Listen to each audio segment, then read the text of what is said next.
श्वास की अंतरंग प्रक्रिया ही जीवन का सार है। यह आंतरिक प्राणवायु तरंगों से निर्मित है। तरंग ऊर्जा का एक शुद्ध रूप है तथा यह शुद्ध ऊर्जा गतिशील है। उदाहरण स्वरूप समुद्र पर उद्भूत जल की तरंगों को देखें। तरंग जल से नहीं बनी है, लेकिन कुछ क्षणों तक यह जल का प्रयोग तथा आकार अपनी ऊर्जा के अनुकूल बना लेती है। अगर आप समुद्र की तरंगों को ध्यान से देखें तो आप पाएंगे कि एक के बाद एक तरंग दूसरी तरंगों द्वारा स्थानांतरित की जाती है। तरंग अपने आप में अपेक्षाकृत अल्प स्थिर एक भावात्मक निर्माण है। अतः तरंग को हम एक व्यक्तिक इकाई के रूप में मान सकते हैं, जो अपने आधार से बिल्कुल अलग अवस्थित है। हम ऐसा भी कह सकते हैं कि आधार पर अपने आप को अपने ऊर्जा के स्वरूप के अनुसार प्रतिष्ठित करती है। यह एक स्थिर आकार नहीं है, बल्कि एक गतिशील स्वरूप है। संक्षेप में, तरंग एक आकर्षण विकर्षण क्रिया और उसका प्रतिलोमी है। अगर हम इसी तरंग के सिद्धांत को अपनी श्वास प्रश्वास प्रणाली पर लागू करके देखते हैं तो हम पाते हैं कि श्वास प्रश्वास ही वह आधार है जिस पर आकर्षण विकर्षण की गतिशील क्रिया होती है। बिल्कुल तरंग के समान ही, जो स्वयं को अपने आधार पर प्रतिष्ठित करती है, ठीक उसी प्रकार ही यह आकर्षण विकर्षण की प्रक्रिया भी श्वास प्रश्वास के माध्यम से अपना रूप ग्रहण करती है।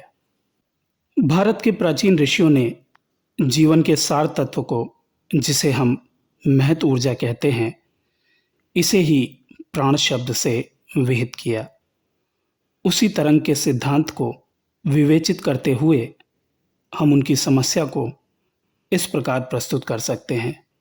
वे अत्यंत मौलिक तरंगों की विशेष जानकारी करना चाहते थे। साथ ही वे अनेक तरंग समूहों के मध्य एक ऐसे मूल तरंग का उत्स ढूंढ रहे थे जिससे सारे तरंग समूह उद्भूत हुए हैं।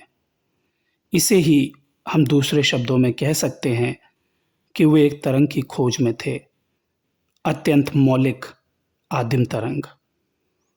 ऋषियों ने तरंगों के सूक्ष्म विश्लेषण के साथ इस बात का अवलोकन किया कि ये तरंग भी मस्तिष्क की चैतन्य शक्ति की तरंगों के बिल्कुल समान ही हैं।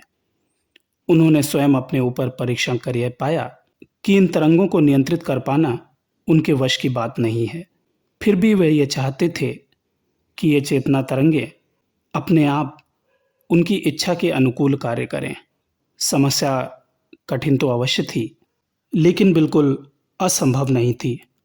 उन्हें यह बात भी स्पष्ट रूप से ज्ञात थी कि प्रत्येक तरंग के स्थूल रूप के साथ उनका एक सूक्ष्म स्वभाव भी है, और ये दोनों ही एक समान विपरीत धरातल पर काम करते हैं। इसलिए उन्होंने सोचा कि क्यों नहीं पहले वे इसके स्थूल आकार की विशेष जांच परख करें। इस संबंध में श्वास प्रश्वास की प्रक्रिया का सूक्ष्म अवलोकन करने पर उन्हें इसकी कुंजी हाथ लगी। अत्यंत मृदु आघात तरंगे या स्वतरंगों के अपने आधार वायु के बीच विचरण के बीच एक साधारण स्वर गूंजता है। उसी प्रकार श्वास प्रश्वास की प्रक्रिया के दौरान कार्बन डाइऑक्साइड और ऑक्सीजन के संपर्क में आने से नासिका छिद्रों और मुख से भी स्वर निःसृत होता है। हम लोग दो प्रकार से श्वास लेते हैं, लेकिन अत्यधिक शारीरिक थकावट की अवस्था में हम मुख से भी श्वास लेते हैं। ऋषियों ने अपने श्वास प्रश्वास की प्रक्रिया के अंतर्गत 4 प्रकार के स्वर का पता लगाया। उन्होंने देखा कि स्वर तरंग मस्तिष्क धरातल पर विद्युतीय चुंबकीय तरंगों के रूप में कार्य और व्यवहार करती हैं, लेकिन स्थूल धरातल पर आघात और स्वर तरंग गतिशील और अंतर्गतिशील होने पर स्वर उत्पन्न करती हैं। इन स्वरों को श्वास प्रक्रिया के अंतर्गत निम्न प्रकार से स्पष्ट सुना जा सकता है। नाक से श्वास लेने पर और छोड़ने पर उम और हुम की आवाज़ आती है। वहीं मुख से श्वास लेने और छोड़ने पर आ और हा की आवाज़ आती है। यहाँ हम ये साफ देखते हैं कि सुरों की ध्वनियाँ श्वास प्रश्वास के मध्य भी पाई जाती हैं, लेकिन प्रश्वास के मध्य एक और नई ध्वनि जुड़ जाती है, जिसे हा या हाकार के रूप में हम जानते हैं। हमने इस ध्वनि को श्वास के समय नहीं लिया, लेकिन प्रश्वास प्रक्रिया के मध्य हम इस ध्वनि को छोड़ते हैं। यह ध्वनि हा ही प्राण है। इसी प्राण को संस्कृत में उद्बोधन करते हुए हम कहते हैं हकारस्तु स्मृतः प्राणः, यानी कि यह हा ही हमारी प्राण ऊर्जा है, जो कि बाहर जाती श्वास के साथ क्षय हो रही है। आ, हा और हुम, इन ध्वनियों का अर्थ हम लोगों के लिए क्या है? क्या ये केवल शब्द मात्र हैं, या ये हमें जीवन के रहस्यों को उजागर करने में समर्थ करती हैं? प्राण मात्र श्वास नहीं है, ना ही स्थूल और सूक्ष्म आकार में आकर्षण विकर्षण की क्रिया मात्र है। यह प्रथम स्पंदन या आंदोलन का कारण है।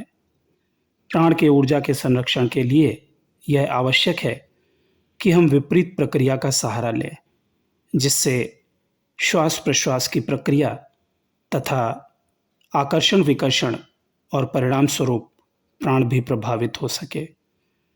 इस प्रक्रिया के द्वारा अंततः हम उस मूल उद्गम या कारण की ओर पहुंचने में समर्थ होंगे, जहां प्राण सर्वप्रथम आकर्षण विकर्षण की अबाध गति के द्वारा मस्तिष्क चेतना तरंग के रूप में हमारे समक्ष प्रकट होता है। यद्यपि प्राण एक अत्यंत प्राणवंत ओजस्वी शक्ति के रूप में स्थित है, लेकिन शरीर के प्रत्येक अंग प्रत्यंग में एक विशेष कार्य संपादित करता है, जो यथानुकूल अलग अलग नामों से जाना जाता है। प्राणायाम की विद्या के अंतर्गत इसी प्राण को नियंत्रित करने की बात कही गई है, न कि मात्र श्वास प्रश्वास के बारे में, जो कि मात्र इसका शारीरिक क्रिया में एक अनेकों में से एक प्रकटीकरण और रूप है।